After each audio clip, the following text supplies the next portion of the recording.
ሰላም ጤና ይስጥልኝ ውድ የቢቴክ ቤተሰቦች እንደምን አላችሁ? እኔ በጣም ደህና ነኝ፣ እግዚአብሔር ይመስገን። በዚህ ቪዲዮ ፉል ስታክ ዌብ ዲቨሎፕመንት ኮርስ ይዤላችሁ መጥቻለሁ። የዚህ ቻናል ቤተሰብ ያልሆናችሁ ሰብስክራይብ በማድረግ ቤተሰብ ሁኑ። እንዲሁም ደግሞ ቪዲዮን ካያችሁት በኋላ ለሌላ ሰው ይጠቅማል፣ ያስተምራል ብላችሁ ካሰባችሁ፣ ሌላ ሰው አይቶት ይማርበታል ብላችሁ ካመናችሁ ለሌላ ሰው ሼር በማድረግ እንድትተባበሩኝ በአክብሮት ጠይቃለሁ። ቀጥታ ወደ ኮርሱ እንግባ። በዚህ ኮርስ ውስጥ ወይም ደግሞ በዚህ ቪዲዮ የምናያቸው ወይም ደግሞ የተካተቱት ርዕሶች በመጀመሪያ ኢንተርኔት ምንድን ነው የሚለውን እናያለን። ምክንያቱም ዌብሳይት አክሰስ ለማድረግ ኢንተርኔት አስፈላጊ ነው እና ኢንተርኔት እንዴት ይሰራል የሚለውን እናያለን። ከዛ ደግሞ ዌብሳይት እንዴት ይሰራል፣ ዌብሳይት ውስጥ ምን ምን ይካተታል የሚሉትን መሰረታዊ ነገሮች ለማየት እንሞክራለን። ከዛ በመቀጠል ደግሞ ዌብሳይትን አክሰስ ለማድረግ የምንጠቀመው አድራሻ ምንድን ነው፣ ህጎችስ ምንድን ናቸው፣ ፕሮቶኮሎቹ ምንድን ናቸው የሚለውን እናያለን። ከዛ ደግሞ ዋናውና አስፈላጊ የሆነው ዌብሳይትን ለመስራት መሰረታዊ የሆነውን ሃይፐርቴክስት ማርክአፕ ላንጉጅ ወይም ደግሞ ኤችቲኤምኤል የሚባለውን ማርክአፕ ላንጉጅ እናያለን ማለት ነው። ከዛ ደግሞ እዛው ኤችቲኤምኤል ውስጥ ስትራክቸር ማድረግ፣ ኮንቴንቶችን ስትራክቸር ማድረግ፣ ፎርሞችን የመሳሰሉትን ነገር እናያለን። አብራችን ቆዩ።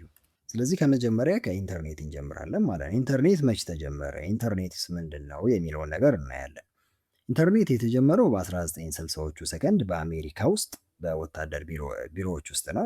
የወታደር ቢሮዎች ውስጥ መረጃ ለማስተላለፍ ከአንድ ቢሮ ወደ ሌላ ቢሮ መረጃን ለመቀባበል ምንድን ነው በጣም ስሎ በሆኑ ሞደሞች ወይም ደግሞ ኔትወርክ መረጃ ይቀባበሉ ነበር። ከዛ በኋላ ደግሞ ዩኒቨርሲቲዎች ይህን ሀሳብ ተቀበሉና ዩኒቨርሲቲ ውስጥ ከአንድ ኮምፒውተር ወደ ሌላ ኮምፒውተር መረጃ ለማስተላለፍ ይህን ኔትወርክ ሰፋ አድርጎት መጠቀም ተጀመረ ማለት ነው። ከዛ ይሄ መረጃ ደግሞ ምን ሆነ? ግሎባላይዝ ተደረገ። ግሎባላይዝ ለማድረግ ይህም መረጃ ነገር ግን ብዙ መሰራት የነበረባቸው ነገሮች ነበሩ።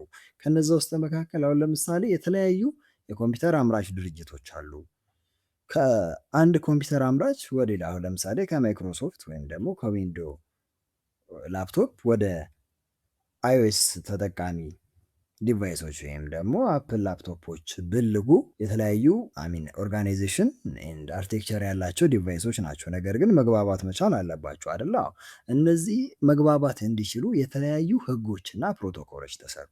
እነዛ ፕሮቶኮሎች በዓለም አቀፍ ደረጃ ኢንተርኔት እንዲያደርግና ከአንድ ሩቅ ቦታ ሆኖ የትኛውም አካባቢ ላለ ሰው ወይም ደግሞ የትኛውም የዓለም ቦታ ላይ ሆነው የትኛውም ቦታ ላለ ሰው መረጃን በቀላሉ ማስተላለፍ እንዲችል አደረገን ማለት ነው። ስለዚህ ኢንተርኔት ማለት ምንድን ነው? በዓለም አቀፍ ደረጃ በኬብል እንዲሁም በዋየርለስሊ ተገናኝተው ያሉ ኮምፒውተሮች መረጃ መለዋወጥ የሚችሉ ወይም ደግሞ እንድንችል ያደረገን ነገር ምንድን ነው? ኢንተርኔት ነው ማለት ነው። አሁንስ የት ደረሰ የሚለውን ስናይ ኢንተርኔት በአሁኑ ሰዓት በየትኛውም ዓለምን መንደር አድርጓታል አይደለ? ስለዚህ አሁን ለምሳሌ ምን አለን? ፋይበር ኦፕቲክ ኬብል አለን። ፋይበር ኦፕቲክ ኬብል ማለት ምንድን ነው? ኬብል ሆኖ ከግላስ የተሰራ ነው ማለት ከመስታወት የተሰራ ነው። እንዴት ነው የሚሰራው? በጣም ቀጭን ስትራንድ ኦፍ ፋይበር ኬብል ወይም ደግሞ ስትራንድ ኦፍ ግላስ አለው። በውስጡ ብርሃን ነው የሚያስተላልፈው። እንደምናውቀው ደግሞ ብርሃን በሰከንድ ውስጥ 300,000 ኪሎ ሜትር ወይም ደግሞ 3 ታይምስ 10⁸ ሜትር ፐር ሰከንድ መጓዝ ይችላል። ስለዚህ እዚህ ሆነን የሆነች ነገር ስንልክ ከዚህ ለምሳሌ ኤሮፕ ላለ ሰው ስንልክ ከስልካችን ላይ ጣታችን የነካንበት ጣት ሳይነሳ መረጃው ሰውዬው ይደርሳል ማለት ነው። ስለዚህ ፋይበር ኦፕቲክ ኬብል የሞደርን ኢንተርኔት ባክቦን ነው ማለት። ቴሌፎን ላይኖችን ብንወስድ ሳተላይቶች እንዳለ ለኮሚኒኬሽን የሚያገለግሉ ናቸው። አሁን ለምሳሌ አፍሪካን ብንወስድ አፍሪካ በባህር የተከበበች ነች። ነገር ግን ከአፍሪካ መረጃው እንዴት ወደ ዓለም ይወጣል የሚለውን ላሳያችሁ። ከአፍሪካ መረጃው እንዴት ወደ ዓለም ይወጣል የሚለውን ስናይ ሰመሪን ኬብል ማፕ ዶት ኮም የሚል ሳይት ላይ ሄዱና ከአፍሪካ በኋላ ወዴት ነው የሚሄደው የሚለውን ላሳያችሁ። ይኸው በባህር አይደል የተከበብ ነው። በባህር ውስጥ ተቀብረው መረጃን የሚያስተላልፉ ትላልቅ ፋይበር ኬብሎች አሉ። ይኸው እንደምታዩቸው እነዚህ እንዳለ የሚያሳዩት እነዚህ የፋይበር ኬብሎችን። አሁን እኛ ኢትዮጵያ እዚህ ጋር አይደል ያለ ነው። ነገር ግን እኛ የባህር በርም የለንም፣ ለባህርም የተጠጋን ስላልሆንን ባህር ላይ ዳርቻ ያላቸው ሀገሮች እንደ ጅቡቲ፣ እንደ ሶማሊያ፣ እንደ ኬንያ ምን አላቸው? ከሰመሪን ኬብሎች ጋር ቀጥታ ይገናኛሉ። ስለዚህ እኛ ደግሞ ከሀገራችን በጅቡቲ በኩል በሶማሊያ በኩል በኬንያ በኩል ኢንተርናሽናል ጌትዌይ ያለን ማለት ነው። ስለዚህ ፋይበሮች እንደዚህ ነው ዓለምን የሚያገናኙት ማለት ነው። እና ኢንተርኔት በዚህ አይነት መልኩ ነው የሚሰራው። ስለ ኢንተርኔት ይህን ያህል ካልን ዌብሳይቶችስ ምን ምን ኮምፖነንት አሏቸው የሚለውን እንዴ። በመጀመሪያ ደረጃ ዩኒፎርም ሪሶርስ ሎኬተር አለው። ይሄ አድሬስ ኦፍ ሪሶርስ ወይም ደግሞ ዌብሳይቱ ያለበትን አድራሻ የሚገልጽልን ነው። ከዛ ደግሞ ዌብሳይቶች ዌብ ፔጅ አላቸው። እያንዳንዱ ሲንግል ዶክመንት ዌብሳይት ውስጥ ያለ ምን ይባላል? ዌብ ፔጅ ይባላል እያንዳንዱ ዶክመንት። ከዛ ደግሞ ኤችቲኤምኤል ይባላል። ይሄ ኤችቲኤምኤል ምንድን ነው? ሃይፐር ቴክስት ማርካፕ ላንጉጅ ማለት ይሄ ዋነኛው ዌብሳይት ከሚገነብበት ቋንቋዎች ውስጥ መካከል አንዱ ነው። ምንድነው የሚያደርግልን? ኮንቴንቱንና ስትራክቸሩን ዲፋይን ያደርግልናል የዌብሳይታችንም ማለት ነው። ዌብሳይቱ ከተሰራ በኋላ እና የሆነ ዌብሳይቱን ፕሮቫይድ ማድረግ ወይም ደግሞ ሰርቭ ማድረግ የሚችል ሰርቨር ላይ ከተቀመጠ በኋላ ደግሞ እኛ ዌብሳይቱን አክሰስ ለማድረግ ዌብ ብሮዘር ያስፈልገናል። ዌብ ብሮዘር ምንድን ነው? ሶፍትዌር። ምን አይነት ሶፍትዌር ነው ዌብ ብሮዘር? ክሌን ሶፍትዌር ነው ማለት ፒሲያችን ላይ ጭነን ዌብሳይቶችን አክሰስ ማድረግ የምንችልበት ሶፍትዌር ነው፣ ወይም ደግሞ ክሌን ሳይድ ሶፍትዌር ነው። ከሰርቨሮች ላይ ዌብሳይትን አክሰስ ለማድረግ የሚጠቅመን ነው ማለት ነው። ይሄ ዌብ ብሮዘር ከሰርቨሮች ላይ ሪሶርስን ወይም ደግሞ ዌብሳይቱን አክሰስ ለማድረግ ህግ መኖር መቻል አለበት። ለመግባባት ከሰርቨሩ ጋር ህግ ያስፈልገናል አይደል? ያ ህግም ደግሞ ወይም ደግሞ ያ ፕሮቶኮል ምን ይባላል? ሃይፐር ቴክስት ትራንስፈር ፕሮቶኮል ይባላል። ከዚህ በመቀጠል ደግሞ ፔጅ ሳይት ወይም ደግሞ ዌብሳይቶቻችንን እንዴት ነው ኦንላይን እንዲገኙ የምናደርጋቸው? እንዴት ነው ሆስት የምናደርጋቸው?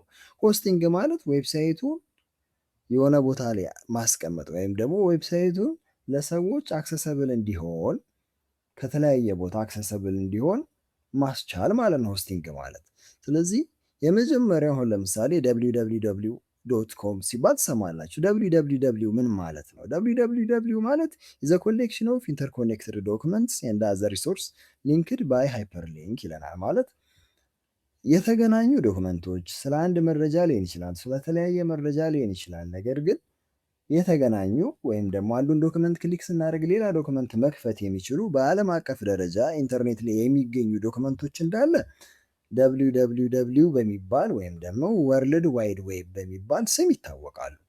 ከዛ ደግሞ ዌብሳይትስ ምንድን ነው? ዌብሳይት ደግሞ ሲምፕል ኮሌክሽን ኦፍ ዌብ ፔጅ ነው።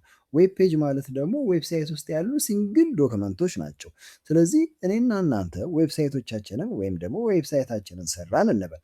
ከሰራን በኋላ እንዴት ነው ሆስት የምናደርገው? ሆስት ማድረግ ምን ብያችኋል? ሆስት ማድረግ ማለት ዌብሳይታችንን የማይቋረጥ ኢንተርኔት አክሰስ ያለው ትልቅ ኮምፒውተር ላይ የትኛውም ሰው ከየትኛውም ዓለም ላይ ሆኖ የእኛን ዌብሳይት ማግኘት፣ መፈለግ፣ አክሰስ ማድረግ እዛ ላይ ያለውን መረጃ መጠቀም እንዲችል ማስቻል ማለት ነው። እንደዛ ለማድረግ የምንችልበት 3 አይነት መንገዶች አሉ። አንደኛው የራሳችንን ዌብ ሰርቨር ወይም ደግሞ ዌብን መስጠት ማቅረብ የሚችል የራሳችን ዌብ ሰርቨር ሊኖረን ይገባል አንደኛው። ሁለተኛው ደግሞ ኢንተርኔት ሰርቪስ ፕሮቫይደር የሆኑ ኢንተርኔት ሰርቪስ ፕሮቫይደር ማለት ኢንተርኔት አገልግሎት የሚያቀርቡ አሁን ለምሳሌ እንደ ሀገራችን ኢትዮ ቴሌኮም ወይም ደግሞ ሳፋሪኮም ማለት ነው። እነሱ የዌብ ሆስቲንግ አገልግሎት ሊሰጡ ይችላሉ በቅናሽ ዋጋ ማለት ነው። አለበለዛ ደግሞ ዌብ ሆስቲንግ ካምፓኒዎች አሉ። ዌብን ሆስት ማድረግ አገልግሎት የሚሰጡ ድርጅቶች ዴዲኬትድ የሆኑ ከነሱ ላይ አገልግሎቱን መቀበል። በእነዚህ 3ቱ መንገድ ዌብሳይቶቻችንን ከሰራን በኋላ ሆስት አድርገን ለሰው ተደራሽ ማድረግ እንችላለን ማለት ነው። ከዛ ቀደም ምን አይተናል? ዌብ ብሮዘርን አይተናል። ዌብ ብሮዘር ምንድን ነው ስንል ዌብ ብሮዘር ኢዝ ኤ ክላይንት ፕሮግራም ዛት ፌችስ ኤንድ ዲስፕሌይስ ዘ ዌብ ፔጅ። ምንድን ነው የሚለው? ዌብ ብሮዘር ማለት ክላይንት ፕሮግራም ነው። ክላይንት ማለት ተጠቃሚ ወይም ደግሞ አገልግሎት ፈላጊ ደንበኛ የምንለው ነው። ዌብሳይት አክሰስ ለማድረግ ስንፈልግ የምንጠቀመው ሶፍትዌር እንደማለት ነው። ምንድን ነው የሚያገለግለን? እንደ ኢንተርፌስ ወይም ደግሞ እንደ መገናኛ ሰርቨሩና እኛ መሀል ሆኖ ዌብሳይቱን አክሰስ እንድናደርግ የሚጠቅመን ነው ማለት ነው።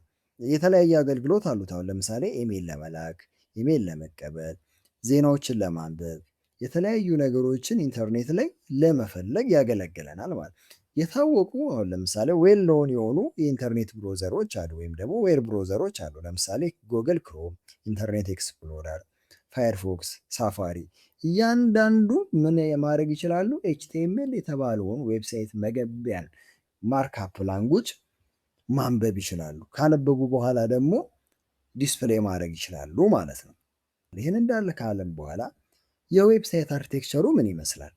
አሁን ለምሳሌ ዌብሳይት ሲገነባ አንድ እኔና እናንተ ብሮዘር ላይ ቁጭ ብለን የሆነ አድራሻ ጽፈን ለምሳሌ ጎግል ዶት ኮምን ስንጽፍ የጎግልን ዌብሳይት ያመጣልናል። የጎግልን ዌብሳይት ሲያመጣልን ፊት ለፊት የምናየው ክሌንት ሳይዱ ነው፣ ወይም ደግሞ እኔና እናንተ የምናየው ተጠቃሚዎቹ የሚያዩት ሳይድ ክሌንት ሳይድ ወይም ደግሞ ፍሮንት ኤንድ ይባላል። ከጀርባ ሆኖ ግን ልክ መረጃ ስንጠይቀው ለምሳሌ ጎግል ዶት ኮም ብለን ስጽፍ ያንን መረጃ ጎግል ዶት ኮም ይሄ ነው ብሎ ደግሞ ለእኛ አገልግሎቱን የሚሰጠን ወይም ደግሞ ሰርቭ የሚያደርገን ባክኤንድ ይባላል። ስለዚህ ዌብ አርኪቴክቸር ላይ ምን አለ? ፍሮንቲንድ አለ። ፍሮንቲንድ እኔና እናንተ ፊት ለፊት የምናየው ገጽታ ማለት ነው። ባክኤንድ ደግሞ ያንን ገጽታ ከተቀመጠበት ሰርቨር ላይ ለእኛ የሚልክልን ማለት ነው። ፍሮንቲንድን ቢውልድ ለማድረግ የምንጠቀማቸው ቤዚክ የሆኑ ፒለሮች አሉ፣ ቢልዲንግ ብሎኮች አሉ። የመጀመሪያው ኤችቲኤምኤል ይባላል። ኤችቲኤምኤል ምንድን ነው? ቅድም እንዳልኳችሁ ሃይፐርቴክስት ማርክአፕ ላንጉጅ ወይም ደግሞ ኤችቲኤምኤል ምንድን ነው የሚያደርግልን? አንድ የዌብሳይታችንን ስትራክቸር፣ ይሄ ታይትል ነው፣ ይሄ ፓራግራፍ ነው፣ ይሄ ፉተር ነው እያለ የተለያየ ስትራክቸር ይሰጥልናል። በሁለተኛ ደረጃ ደግሞ ኮንቴንቱን ዲስፕሌይ የሚሆነውንም ኮንቴንት ይነግረናል። ከዛ ለምሳሌ የሰው ልጅን ውሰዱ። ለምሳሌ የሰው ልጅን ስትወስዱ አጥንቱ ብቻ ስትራክቸሩ ነው አይደለ? ሰውየውን ቀጥ አድርጎ የሚያቆመው አጥንቱ ስትራክቸሩ ነው። ከዛ ደግሞ የሰውየው ጉንጭ፣ አይን፣ ቆዳ፣ ስጋዎቹ ምንድን ናቸው? ውበቱ ገጽታው ነው አይደለ? ለዌብሳይትም ገጽታ መልክ እንዲኖረው ሲኤስኤስ እንጠቀማለን። የተለያየ ከለር ለመስጠት ለማስዋብ የተለያዩ ነገሮችን ለማድረግ ደግሞ ምን እንጠቀማለን? ሲኤስኤስን። አሁን የሰው ልጅን ምሳሌ አድርጌ ሰጥቻችኋለሁ አይደለ? አጥንት ስትራክቸሩ ኤችቲኤምኤል አድርጋችሁ አስቡት። ስጋ ቆዳው፣ ይሄ አይኑ ምናምን ገጽታውን ደግሞ ሲኤስኤስ አድርጋችሁ አስቡት። ከዛ አሁን ለምሳሌ ስሙን ስጠይቁት ሰውየው የማይመልስላችሁ ከሆነ ኢንተራክሽን ከሌለው ከሰው ጋር ኢንተራክቲቭ አይደለም፣ ጉዝ ነገር ነው ማለት ነው። ነገር ግን ስታናገሩት ስም የሚነግራችሁ ስም ማን ነው ስትሉት ስሜ ከሌ ነው እንደዚህ ነው ምናምን ብሏችሁ ከእናንተ ጋር እንዲግባባ የሚያደርገው ደግሞ ምንድን ነው? ነፍስ የምትባል ወይም ደግሞ አይምሮ የሚባል አካል አለው አይደለ? እዚህ ጋር ዌብሳይት ላይም ደግሞ ለምሳሌ በተን ክሊክ ስታደርጉ ከበተኑ ጋር የተያዘ የተለያየ መረጃዎችን ፌች አድርጎ እንዲያቀርብላችሁ የሚያደርገው ጃቫስክሪፕት ነው ማለት ነው። ይሄ ደግሞ ምንድን ነው? ቢሄቨር ይሰጠዋል ወይም ደግሞ ኢንተራክቲቭ ያደርገዋል ዌብሳይታችንን ማለት ነው። ይሄን አሁን ፊት ለፊት ያየነው ምንድን ነው? ለፍሮንቲንድ የሆኑትን ነው። ባክኤንድ ላይስ ምን አለ ሳልን ሰርቨር ኢንጂን ሎጂክ አለን። ባክሳይድ ላይ የተለያዩ ሪኩዌስቶችን ተቀብለው አስፈላጊውን መረጃ ለእናንተ የሚመልሰው። አሁን ለምሳሌ የግብይት መረጃችሁን ከሆነ የፈለጋችሁት ምንድን ነው የምታደርጉት? ቀጥታ ሄዳችሁ ይሄን የግብይት መረጃ ስጡኝ ስትሉት ፍሮንቲንድ ላይ ናችሁ። ፍሮንቲንዱ ሪኩዌስቱን ለማን ይልክላችኋል? ለባክኤንድ ይልክላችኋል። ባክኤንድ ላይ ያለው ሰርቨር ኢንጂን ደግሞ የፈለጋችሁን መረጃ ኬት ፌች ያደርጋል? ከዳታቤዝ ዳታቤዝ ጋሄድና ፐርማነንት የሆነውን መረጃ አምጥቶ ለእናንተ ለፍሮንቲንዳችሁ ይልክላችኋል ማለት ነው። ስለዚህ ምንድነው ምንጊዜም ፍሮንቲንድ ላይ ሆነን የሆነ ነገር ክሊክ አድርገን መረጃ ፌች ስናደርግ ሄዶ መረጃው ባክኤንድ ጋሄድና ባክኤንድ ላይ ሲኤስኤስን፣ ኤችቲኤምኤልን፣ ጃቫስክሪፕትን የያዘ ፋይል ወደኛ ያመጣልናል ማለት ነው። በቀጣይ ቪዲዮ ደግሞ ዌብሳይቶች ምን አይነት አድሬስ አላቸው የሚለውን እናያለን። ቪዲዮን ከወደዳችሁት ላይክ አድርጉ፣ ለሌላ ሰውም ሼር አድርጉ፣ ሰብስክራይብ አድርጉ። አመሰግናለሁ። በቀጣይ ቪዲዮ እንገናኛለን። መልካም ጊዜ